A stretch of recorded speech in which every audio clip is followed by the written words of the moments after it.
प्रेम, क्या प्रेम मांग है या फिर क्या प्रेम दान है? प्रेम कहाँ होता है? जहाँ तुम्हारे मन में कोई मांग का भाव नहीं होता, सिर्फ दान का, देने का भाव होता है। या तुम्हारे भीतर जो भाव उठता है वह सिर्फ देने का, उस देने में ही कुछ लेना ना छिपा हो। जहाँ मांग नहीं होती वहाँ पर दान होता है।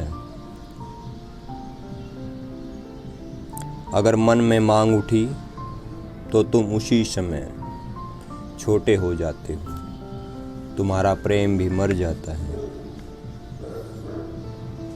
इसी के विपरीत अगर दान का भाव उठा तो तुम उसी क्षण परमात्मा स्वरूप हो जाते हो।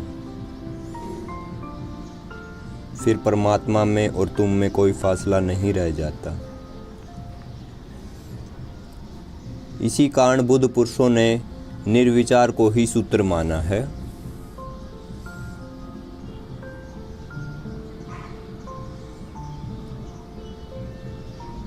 जब तुम्हारे भीतर कोई भी विचार नहीं होता तब तुम में परमात्मा अवतरित हो जाएगा।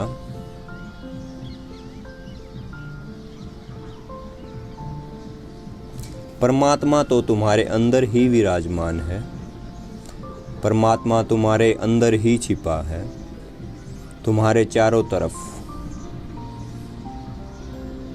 हर रचना में, सब में, हर घट में, घट घट में, सब में परमात्मा छिपा है।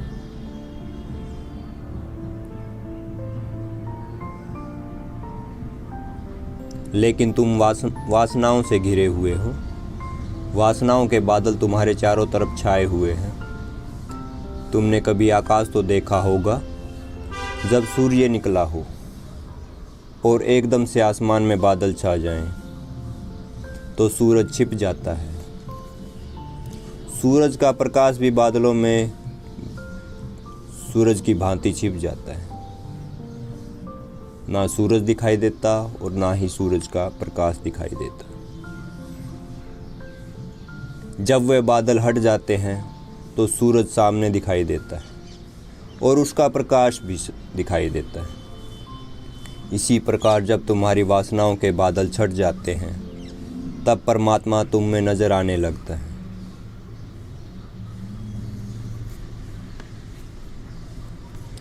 लेकिन तुम्हारे जीवन में प्राथमिक शिक्षा ना तो कभी किसी ने दी और ना ही तुमने अपने जीवन काल में कभी सीखने की कोशिश की।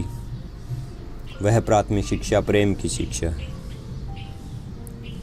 उसी प्रेम की प्राथमिक शिक्षा को सीखने के लिए तुम गुरु के पास जाते हो,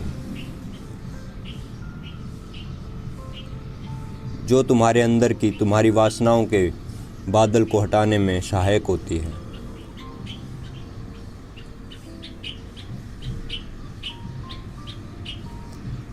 तुम भी जाते हो ताकि तुम्हारी वासनाओं के बादल छट जाएं।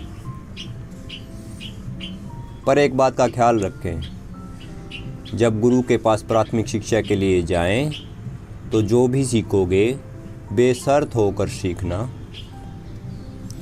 फिर तुम्हें गुरु का पहला पाठ प्रेम सिखाएंगे।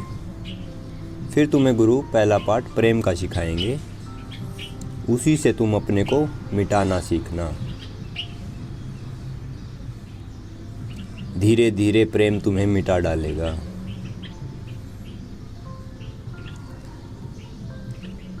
लेकिन मन तुम्हारे रास्ते में बाधा बनेगा, क्योंकि जन्म जन्मों की आदत रही है मांगने की। मन मांगता है।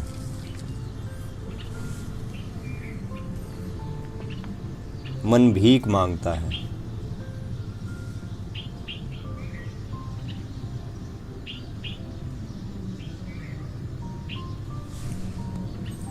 लेकिन परमात्मा तो विराट है। एक भिखारी मांगता है और एक सम्राट देता है।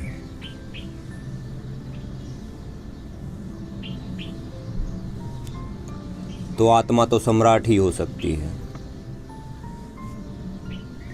आत्मा भिखारी थोड़ी ना हो सकती है, आत्मा सम्राट हो सकती है।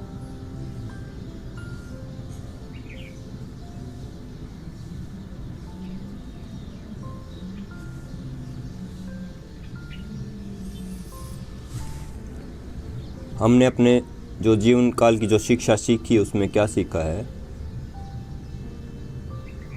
हम प्रेम को विचार से पाने की कोशिश करते हैं।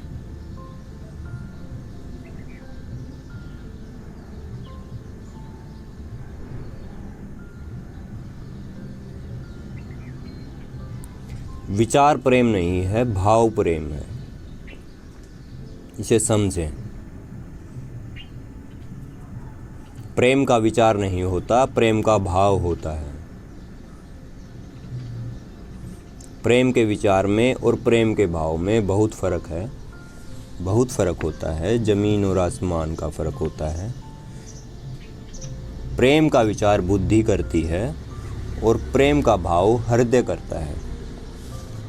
भाव अंदर से निकल के आता है, गहराई से।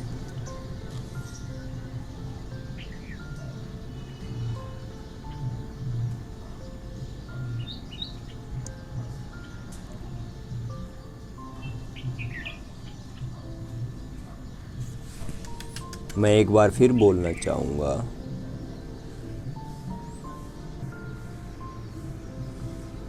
प्रेम का विचार बुद्धि करती है और प्रेम का भाव हृदय करता है।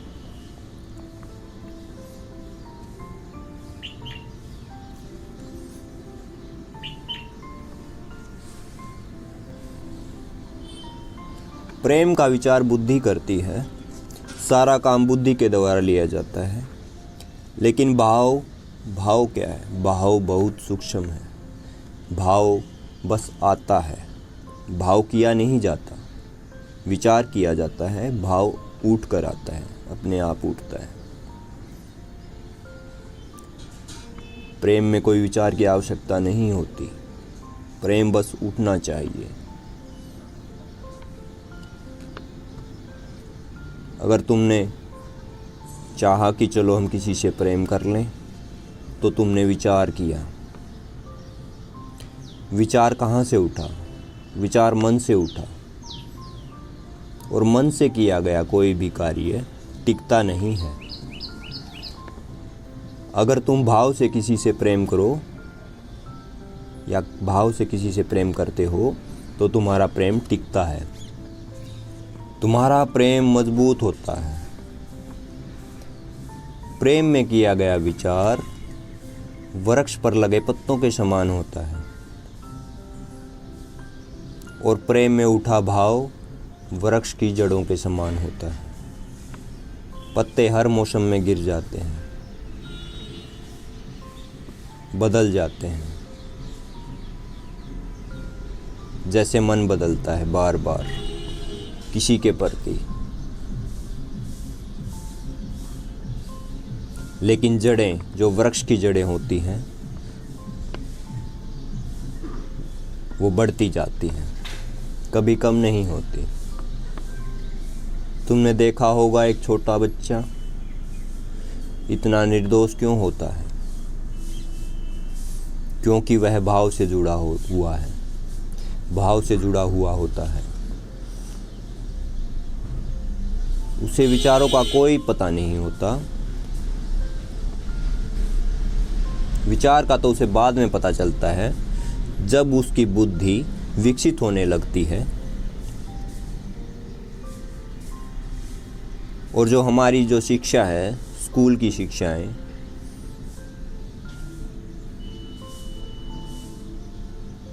वह बुद्धि को बढ़ाने की शिक्षाएं हैं।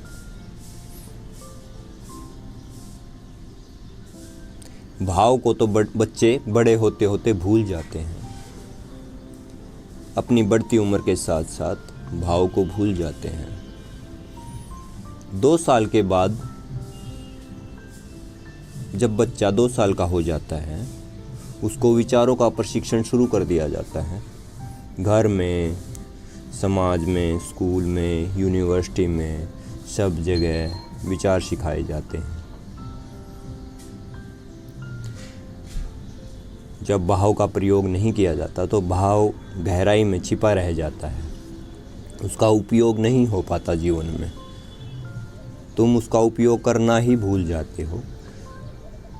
जब भाव उठता है तो तुम अपनी बुद्धि को बीच में ले आते हो, तो तुम्हारी बुद्धि बीच में आ जाती है, क्योंकि हर जगह तुम्हें प्रशिक्षण विचारों का ही दिया गया है। और फ्रीद का प्रेम भाव का प्रेम है।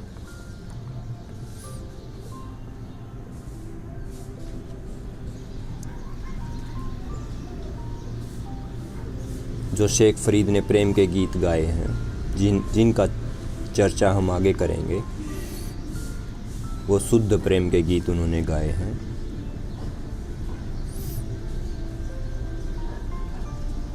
तुम्हें अपने जीवन काल में जब भी मौका मिले भाव को उठने दें, अपने को रोके ना।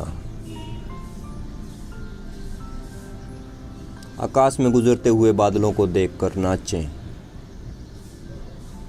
उन्हें देखते ही मत रह जाना, उनके साथ झूमें। बादल घुमर घुमर कर आ रहे हैं, तुम भी नाचो, उनके संग नाचो। अगर तुम विचार में बैठे रह गए तो समझो समय तुम्हारा चला जाएगा। मौका कभी कभी आता है, उस मौके को कभी चूकने ना दें, क्योंकि तभी तो तुम भाव को महसूस कर पाओगे। भाव बहुत सूक्ष्म है। कुछ लोग सोचते हैं कि मैं शरीर हूँ, कुछ लोग सोचते हैं मैं मन हूँ, लेकिन जब तुम भाव को जान जाओगे तो तुम सोचोगे कि मैं भाव हूँ। तुम समझ जाओगे इतना कि तुम ना तो शरीर हो और ना ही तुम मन हो। फिर पूरा कार्य भाव पर चलेगा। तुम पक्षियों के संग नाचो, वृक्षों के संग झूमो, तुम अपने को प्रफुल्लित पाओगे। तुम्हारे चारों तरफ विराट फैला हुआ है, अनेक अनेक रूपों में, फूलों में, सूरज की किरणों में, पानी की लहरों में। उनके अंदर बसे जीवन को तुम तभी देख पाओगे जब तुम भाव पर आ जाओगे। तुम्हारा नाता भाव से जुड़ जाएगा।